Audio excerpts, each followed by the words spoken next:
Welcome to the simulation, friends and fellow travelers. If you've spent any time at all exploring random planets, and I know for a fact some of you have, you've encountered the bane of all explorers. I'm not talking about the weather, the hot storms, the toxic air, the horrible lightning storms, not even the blistering radiation. It's not the wildlife, the hungry predators, the angry chittering horrors, or the giant titan worms. It's not even the terrain. The giant mountains you gotta climb, the crushingly deep oceans, not even the giant holes that you sometimes fall into and can't get out again. Although, those are really annoying. I'm talking, of course, about the Sentinels. Those buzzing little drones that you see all over the place, scanning every plant, animal, and mineral, and getting really angry at you if you so much as look at them wrong. Well, how did they get there? And what do they want? We're gonna find out. And if you're tired of the space cops coming after your totally legitimate business, hit like and subscribe. As a warning, this video contains spoilers for the story of No Man's Sky. Alright, let's get into it. To most, Sentinels aren't paid much mind, unless they're angry at you, in which case, they're target practice. You first encounter them as small flying drones buzzing around a planet, occasionally scanning plants, animals, minerals, and other objects. To what purposes is unclear. If you're lucky, they won't be too threatening until they start scanning you. When they do, you'd best stand still and avoid doing much of anything. They won't start blasting right away, but if they see you disturbing the order of things, cutting down a tree, mining a mineral, or killing an animal, that's when they'll turn hostile. That's when you'll have to defend yourself, or run. That's when you'll find out that those tiny floating drones aren't the only type of Sentinel, nor even the most dangerous. You'll find yourself chased by a planet-wide net of Sentinels, communicating with one another, and if you try and fly away, they'll send ships after you. And if you really piss them off, a dreadnought. I hope you're really good at fighting, or failing that, escaping. Don't worry too much though. If you can't outfight them, usually you can outrun them. At least long enough to get to safety. They tend to give up fairly quickly if they don't find you. No matter how many times you find, fight, or just sit and watch them, their actions seem inscrutable. What are they doing? Scanning and rescanning. What are they? What do they want? It's difficult to know for sure, but if we look hard, we can at least find some clues. Sentinels, as I mentioned, are much more than just the drones you see buzzing around, seemingly at random, scanning things. They are self-replicating machines that seem to operate with a hive mind. Their actions suggest that their goal is to maintain a certain order within the simulation. They do this by patrolling nearly every planet and preventing any changes from occurring. Digging, mining, moving minerals, harming life forms, etc. I'll discuss their actions and possibly their motives a little later on. They are, in fact, a form of mechanical life. They seem to have desires programmed into them and some form of self-awareness. Like the Korvax, they have a complex culture, though theirs seems more centered around their collective purpose than in fostering individual expression. They possess their own unique technology, and their physical forms are hierarchical and entirely functional, though one can't help but notice that they seem to have borrowed a few things from the world they've explored. Those little buzzing drones are typically your first point of contact, but there are others, and each is highly specialized for a specific task. There are scanning sentinels, repair sentinels, combat sentinels, and more. These will also be discussed a little later in the video. Their bodies are made from metal plating, and we're unlikely to see the other types unless we risk fighting them or commit some action that offends their often inscrutable sensibilities. They use a wide array of sensory equipment to obtain and transmit visual and auditory information. Antennae and cameras, scanners and speakers. Behind those cold metal lenses are minds dedicated to order, or at least an interpretation of it. Deep within the core of metals, sensors, and circuits, there's something else, something unique to their physical makeup that we can find and collect only once they're dead. An oily purple glowing substance known as pugnium leaks from their broken bodies when they're defeated. It's highly prized by the Vy'keen. Its properties and origin are anomalous, though it is thought to share some similarities with nanites, which effectively act as the blood of the Korvax. At the time of writing, pugnium is best considered to be the blood of the Sentinels. It seems to power every type and form thereof. Whether it, like nanites, has a rudimentary intelligence is unknown, though it does seem likely to be the case. We don't know how Sentinels are made, nor how they replicate, but discoveries made by explorers suggest it's less arcane than might be imagined. Deep inside structures found on planets, locked behind secured doors, lie laboratories, usually devoid of habitation. Within these strange places, replacement Sentinel parts lay ready to be fitted or removed for purposes unknown. No trace of why these places exist, nor why they're so widespread throughout the galaxy, have yet been found, though it suggests that they are either built or repaired by one another, and have established a universe-spanning network of infrastructure to manage the task. How or why are, as always, unknown, though if any species could so effectively manage its existence, it would indeed be the Sentinels. I alluded earlier to the fact that Sentinel history is mysterious and unknown, and while this is broadly true, it's not the whole truth. To understand where the Sentinels came from, we must first take a look back at what we know about the simulation itself, as described in a previous video, link in the description. To keep things short, the universe as we know it is a simulated reality, created and curated by the being known as the Atlas. It's more complex than that, but that's the general state of existence here in the simulation. Being a digital creation, the simulation runs on digital rules. It uses the tools required to maintain a digital world. What we learn through our explorations is that, in fact, the Sentinels began as programs, entirely digital creations used to maintain the simulation's code. As with so many things in the simulation, this system eventually failed,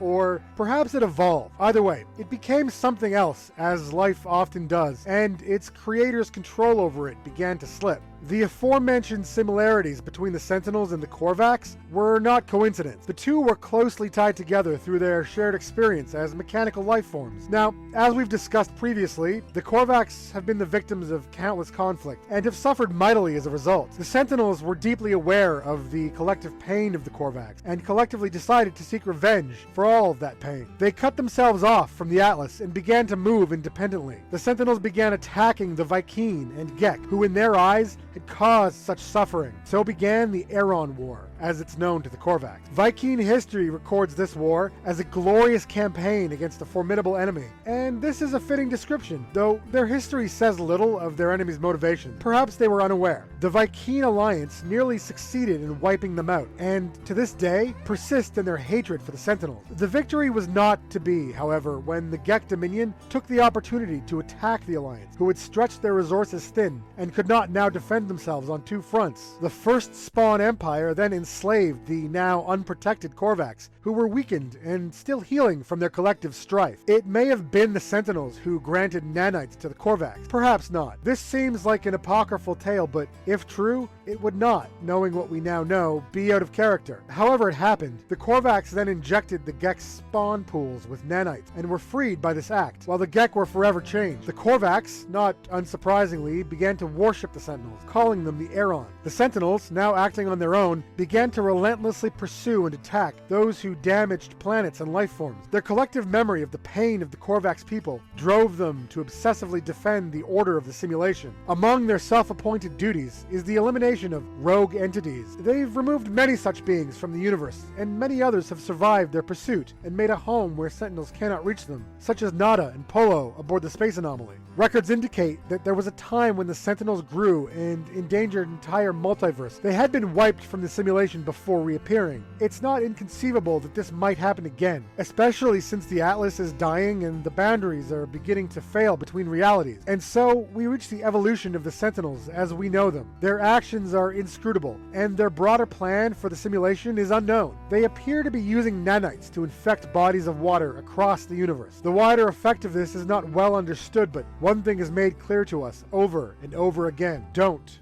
drink the water. One Sentinel, which we will discuss later, may offer a new hope to those within the simulation. A hope that the end of the Atlas may not come to pass. Hope is a fragile thing, to be nurtured in beating hearts and given life with gentle breath. For now, we must keep it alive, for what time we have left is fleeting, and we will encounter dangers along the way. The Sentinels will not stop, and they will not see reason, and so we must fight them, and to fight them is to know them better. The history of the Sentinels would suggest that they may be considered the oldest of the various life forms in the simulation, older than the Vy'keen, Gek, or Korvax, from a certain point of view. Their various shapes and forms follow function. This is not surprising given that they likely began as nothing more than functional algorithms, which later evolved into the Sentinels we know today. As described before, they take many forms, all varied and highly specialized. While their greater motives remain mysterious, their various functions and forms at least give us a much better idea of how they go about realizing them. As I've said, the first you're most likely to encounter are the drones. These small flying beings buzz around a planet, hovering at a few feet off the ground, and can be seen scanning items in the local environment. They're generally not aggressive, but will watch nearby beings closely.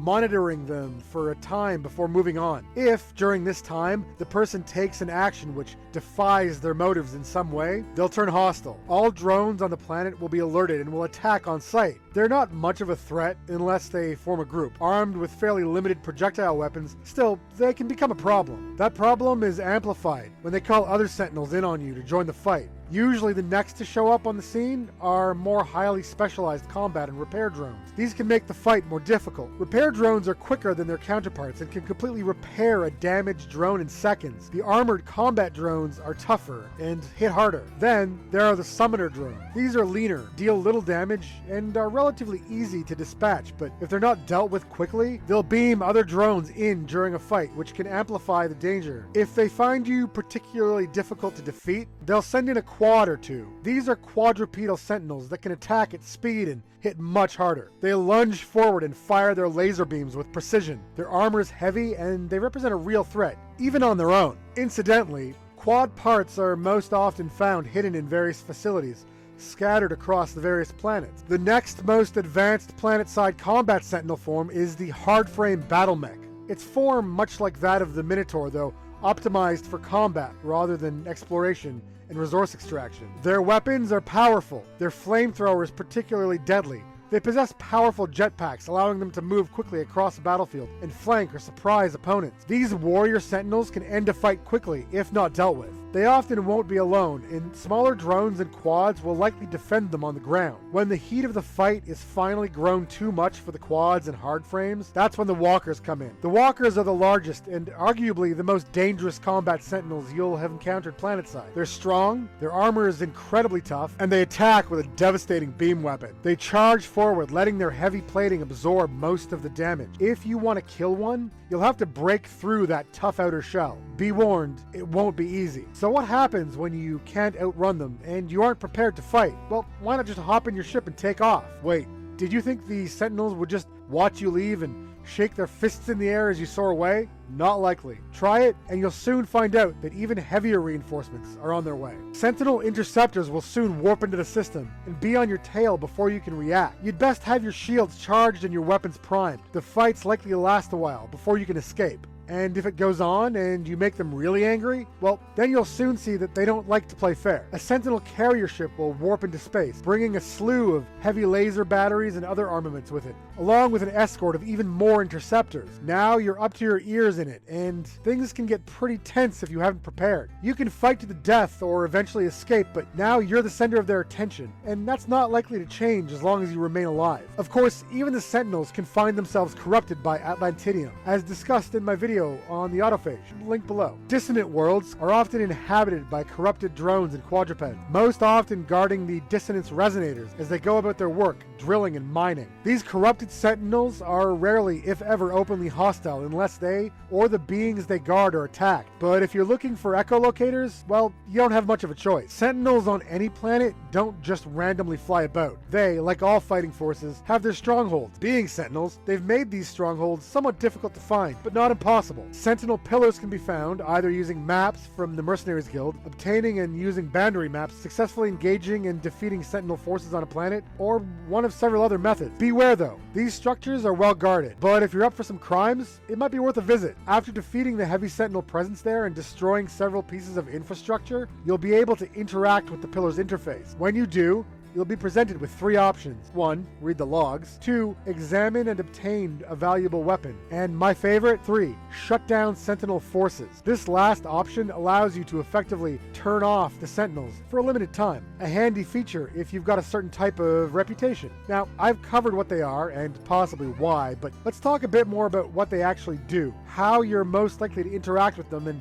how they keep track of your actions. Let's talk about wanted levels. It's been said by better writers than myself that the Sentinels are less like space cops and more like the gardeners of the simulation. I interpret that to mean that they carefully curate and maintain the elements of the simulation as a gardener tends to their garden, cultivating, nurturing, and protecting, removing harmful creatures by whatever means necessary. I happen to think that this is a very apt comparison, and so you can enter the garden, you can look around, you can even touch a leaf here or there. But if you pick a flower or step on the grass, well, that's when the alarms start going off, and all the gardeners gang up on you and try to kill you with lasers. Okay, so the metaphor only goes so far. Still, when you've sufficiently pissed off enough Sentinels, in fact, it's not a high bar, just cut down a tree or two while they're watching, or accidentally hit one with a stray shot from your mining beam, and you'll really get their attention. That's when you'll start on your journey to gaining wanted status, which is not as life-affirming as it sounds. When the Sentinels want you, they want to kill you. Simple as that. There are 5 wanted levels, each more dangerous than the last. Each level is represented by a flashing series of dots from 1 to 5. Now, before I describe the horrors of being wanted, just remember that it's not that tough to reduce your wanted level either. Wanted levels will naturally reduce over time, and if you can hide in a cave or hollow somewhere, you can usually wait out the aggression. The Sentinels will eventually forget you exist, and you can go back to hauling your nip-nip safely. Now, there are 2 types of wanted levels, ground and space. Planet side, things are a little less dangerous at first, though not by much. At wanted level 1, you'll have to deal with a drone or 2, but if you keep fighting, you'll hit level 2, at which point 4 or 5 drones will converge on the area, and you'll be quickly outnumbered. At level 3, you'll be facing some quads, and at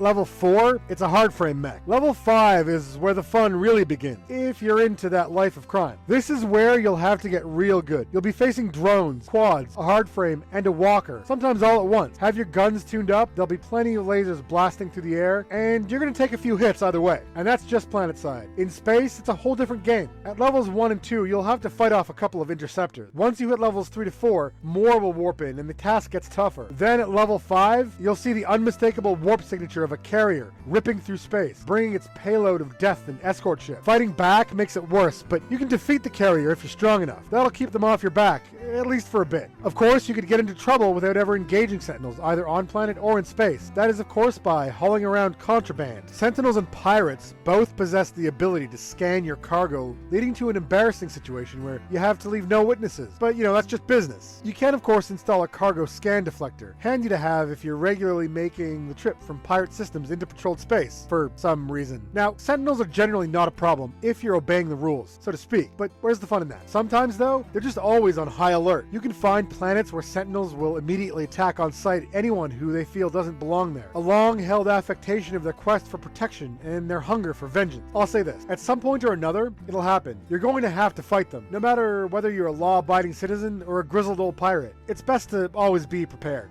Now, fighting them isn't too complicated, for the most part. Staying alive while they hunt you, a little more so. You'll need to employ some strategy to get through. Sentinels may be heavily armored, but even the strongest among them have weaknesses that can be exploited. The various types of drones possess a number of defensive technologies, including armor, energy shields, and the ability to dodge incoming attacks. You'll need to be quick. Armored drones have weak points near the lower antenna, but they're fairly fragile anyway. Repair drones are very fast. Make them a priority. If there are summoner drones around, take them out too. The armored drones appear to be weakest at the center of their armor from where they attack, but that's a small target. Bring heavy firepower or a flamethrower.